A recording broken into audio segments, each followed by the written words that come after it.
जय श्री राधे, जय श्री कृष्ण, जय श्री राधे, जय श्री कृष्ण। मेरा नाम लक्ष्मी नारायण है और मैं दिल्ली में कृष्ण विहार हनुमान मंदिर पे रहता हूँ। वो 78 सिद्ध श्री संकट मोचन हनुमान मंदिर। भगवत प्रेमियों, आज आपको हम नवरात्रियों के बारे में बताएंगे। नवरात्रि किसे कहते हैं और क्यों नर नारी माँ भगवती का पूजन करते हैं। माँ भगवती का पूजन करने से कौन से फल की प्राप्ति होती है। आज से हमारा हिंदू सनातन धर्म हिंदू नववर्ष मना रहा है। आज संवत 2080 साके 1945 संस्कृत भाषा में आज से नई साल मनाई जा रही है। हम सब हिंदू लोग नववर्ष मना रहे हैं और चैत्र की नवरात्रि से हमारा ये शुभारंभ हो जाता है।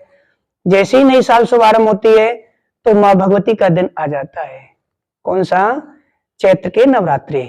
नवरात्रि किसे कहते हैं, क्यों रखते हैं हम नवरात्रि, क्या होता है नवरात्रि रखने से? 9 दिन का व्रत नवरात्रि कहते हैं माँ भगवती के दिनों को। माँ भगवती के दिनों को, हाँ, क्योंकि 9 दिन माँ भगवती के हैं। प्रथम शैलपुत्री, द्वितीय ब्रह्मचारिणी, तृतीय चंद्रघंटेति, कुसुमांडी चतुर्थम, पंचम स्कंदमातेति, षष्ठम कात्यायनीति, सप्तम कालरात्रि च महागौरी चाष्टम, नवम सिद्धिदात्री च नवदुर्गा नमोस्तुते। 9 माताएं हैं। प्रत्येक माँ के लिए एक दिन सुनिश्चित किया गया है। हमारे वेद, हमारे ऋषि मुनि महात्माओं ने हमको बताया है कि जैसे पहला दिन माँ शैलपुत्री का है, इसी प्रकार से 9 दिन माता भगवती के अलग अलग रूप में धारण करती हैं। कोई कालरात्रि का है, कुसमंडा का है, चंद्रघंटा का है। इसी प्रकार से 9 दिन माँ भगवती के बताए गए। जो नर नारी स्त्री पुरुष इन नवरात्रियों में माँ भगवती का व्रत पूजन करते हैं, उनके जीवन में अनंत प्रकार के आनंद की प्राप्ति हो जाती है। कौन सा आनंद? आनंद किसे कहते हैं?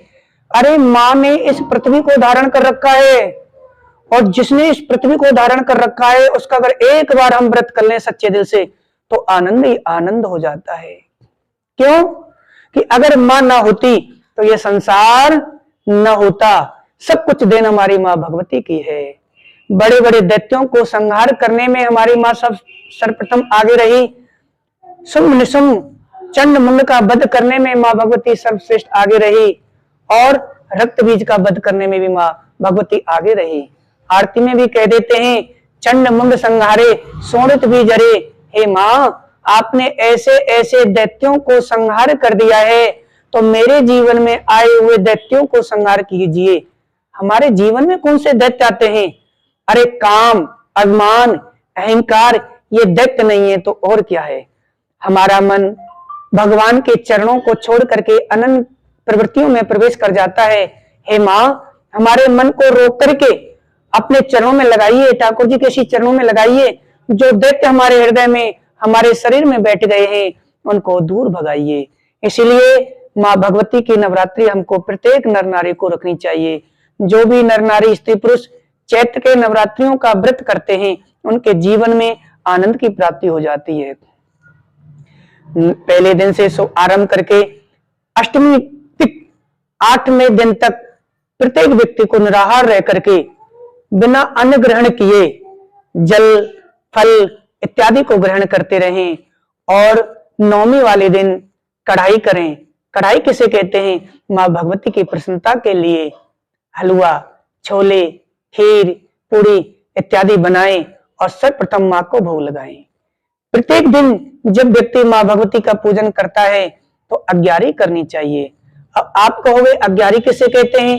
अरे एक जोत जगाएं, कंडी जगाएं, अग्नि पर उसको बिल्कुल जला करके सामने रखें। एक जोत माँ भगवती के लिए जगाएं और उस जगी हुई कंडी के ऊपर घी डालें, सामग्री डालें और माँ भगवती का आह्वान करें, दुर्गा का आह्वान करें। आपने सच्चे मन से आह्वान किया है तो माँ भगवती दौड़ी दौड़ी उस जोत पर आ जाती है और माँ का दर्शन हो जाता है। जितने भी बड़े बड़े जागरण माँ भगवती के होते हैं तो माँ भगवती का दर्शन उस जोत के रूप में होता है। वही जोत प्रत्येक नर नारी को नवरात्रियों के दिन में अपने अपने घर जगानी चाहिए। जिस घर में माँ भगवती की ज्योत जागृत होती है उस घर में कभी भी परेशानी आ नहीं सकती, भूत प्रेत इत्यादि प्रवेश नहीं कर सकते, अकाल मृत्यु हो नहीं सकती, क्योंकि माँ भगवती की असीम कृपा उस घर के ऊपर बनी रहती है। ये 9 दिन नवरात्रि माँ भगवती के दिन है। इन दिनों में, इन रात्रियों में किसी भी समय कोई भी व्यक्ति माँ भगवती का पूजन कर सकता है। प्रत्येक व्यक्ति को चाहिए कि माँ को भी खुश करके माता लक्ष्मी जी की तरफ चलें। माता लक्ष्मी जी की कृपा हमारे जीवन में अधिक से अधिक बरसती रहे। संतों ने और हमारे गुरुजनों ने तो इतना बताया है कि माँ भगवती के दिनों में, नवरात्रियों के दिनों में, वैसे तो हमारे इस पूरे साल में 4 नवरात्रि पाई जाती हैं, होती हैं। 2 नवरात्रि गुप्त नवरात्रि होती हैं और 2 नवरात्रि ओपन नवरात्रि होती हैं। जो 2 नवरात्रियों को प्रत्येक नर नारी जानते हैं और 2 नवरात्रियों को केवल संत, ब्राह्मण, ऋषि, मुनि, महात्मा ही जानते हैं। एक साल के अंदर 4 नवरात्रियां पाई जाती हैं।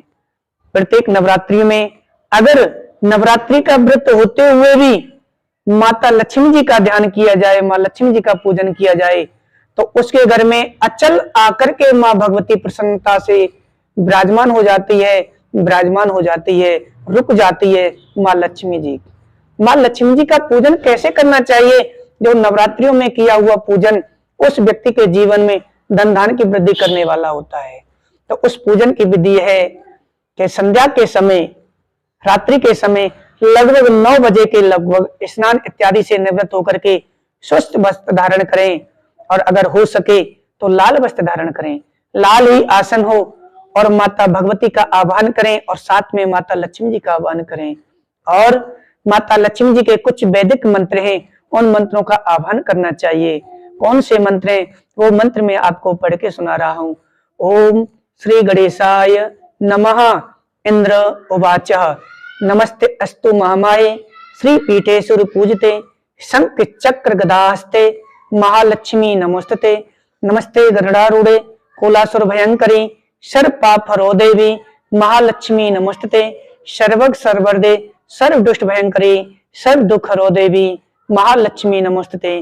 सिद्ध बुद्ध प्रदे देवी गुप्त मुक्त प्रदायिनी मंत्र पूजे सदा देवी महालक्ष्मी नमोस्तुते।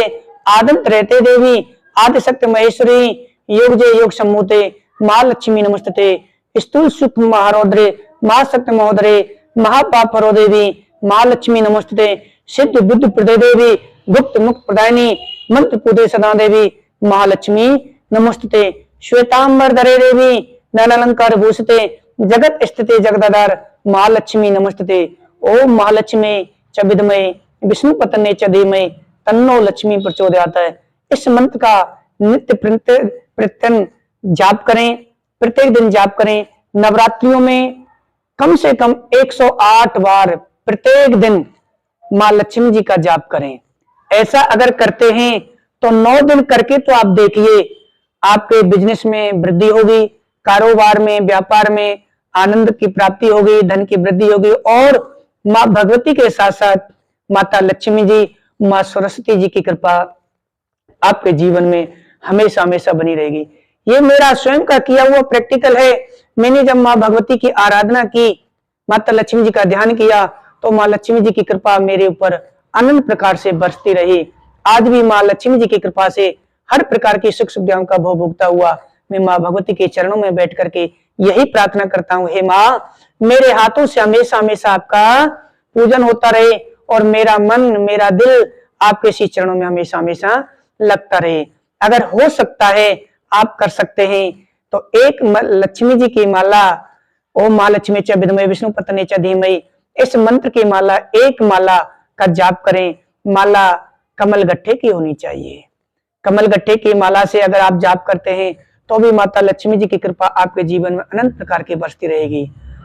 9 दिन तक करने के उपरांत माँ लक्ष्मी जी को, माँ भगवती को प्रसन्न करने के लिए हवन किया जाता है। जिस हवन में खीर की आहुति दी जाती है। गौ माता के दूध में खीर बनाएं और खीर में अनार के दाने डालें, क्योंकि माँ भगवती को लाल फल बड़ा प्रिय है। जब भी माँ भगवती को खिलाएं, माँ भगवती के चरणों में अर्पण करें तो लाल फल अर्पण करें। माँ भगवती के गले में पुष्पों का हार भी लाल अर्पण करें।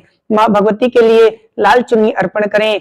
जो जिस व्यक्ति को प्रसन्नता करने वाला फल मिल जाता है वो उसको प्राप्त करके आनंद को प्राप्त कर लेता है।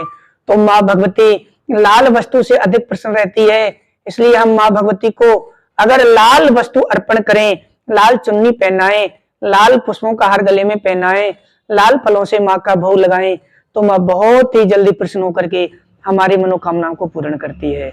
यज्ञ करते समय माता लक्ष्मी जी का आह्वान तो करेंगे ही करेंगे, साथ में मेरी माँ भगवती का भी आह्वान करना चाहिए। दोनों माताओं को और इनके साथ साथ माँ सरस्वती जी का भी आह्वान कर लेना चाहिए, क्योंकि विद्या बुद्धि की विवेक की प्राप्ति कराने वाली माँ सरस्वती है, शक्ति प्रदान कराने वाली माँ भगवती है और धन प्रदान करने वाली माता लक्ष्मी है। यज्ञ करें, खीर बनाएं, खीर भी गौ के दूध की होनी चाहिए। अच्छी सुंदर खीर बनाएं, उसमें अच्छे अच्छे व्यंजन डाल करके सुंदर खीर तैयार करें, घी मिलाएं, अनार के दाने मिलाएं और कमल गट्ठा मिलाएं। फिर माँ भगवती का नाम से इन्हीं मंत्रों के द्वारा ओम श्री गणेशाय नमः, इंद्रोवाच नमस्तेस्तु महामाये श्री पीठे स्वरूपूजिते, इन्हीं मंत्रों के माध्यम से माँ लक्ष्मी जी की प्रसन्नता के लिए यज्ञ करना चाहिए। जो भी नर नारी स्त्री पुरुष इस अनुष्ठान को करने के उपरांत नौमी वाले दिन माँ भगवती के लिए पूजन करता, हवन करता है, उनके जीवन में लक्ष्मी रूपी कोई भी संकट नहीं रहता है। उनके घर परिवार में, बिजनेस व्यापार क्षेत्र में धन धान की वृद्धि हो जाती है और साथ ही साथ माँ भगवती के साथ ही साथ माता लक्ष्मी जी की कृपा उनके जीवन में प्राप्त हो जाती है। जय श्री राधे, जय श्री कृष्ण। सर्व मंगल मांगल्ये शिवे सर्वार्थ साधके शरण्ये त्र्यंबके गौरी नारायणी नमोस्तुते। ओम जयंती मंगला काली भद्रकाली कपालिनी दुर्गा क्षमा सेवा धात्री स्वासुदा नमोस्तुते। जय तुम देवी चामुंडे जय भूताधारिणी जय सर्वते देवी कालरात्रि नमोस्तुते। अये गिरि नंदनी नंदते मेदनी विश्व विनोदनी नंदनुते गिरवर वेंद सरोदिनी वासिनी विष्णु विलासिनी जैष्णुनुते भगवती हे सिति कंठ कुटुम्बनि भूरि कृते जय जय हे महिषासुर मर्दनी रम्भकपर्दनी शैलसुते जय जय हे महिषासुर मर्दनी रम्भकपर्दनी शैलसुते जय जय हे महिषासुर मर्दनी रम्भकपर्दनी शैलसुते। इस मंत्र को उच्चारण करके माँ भगवती की प्रसन्नता के लिए माँ को रिझाना चाहिए। एक बार अगर माँ भगवती रिझ जाती है तो उस व्यक्ति, उस नर नारी के जीवन में आनंद की प्राप्ति करा देती है। जय श्री राधे, जय श्री कृष्ण, जय माँ भगवती की।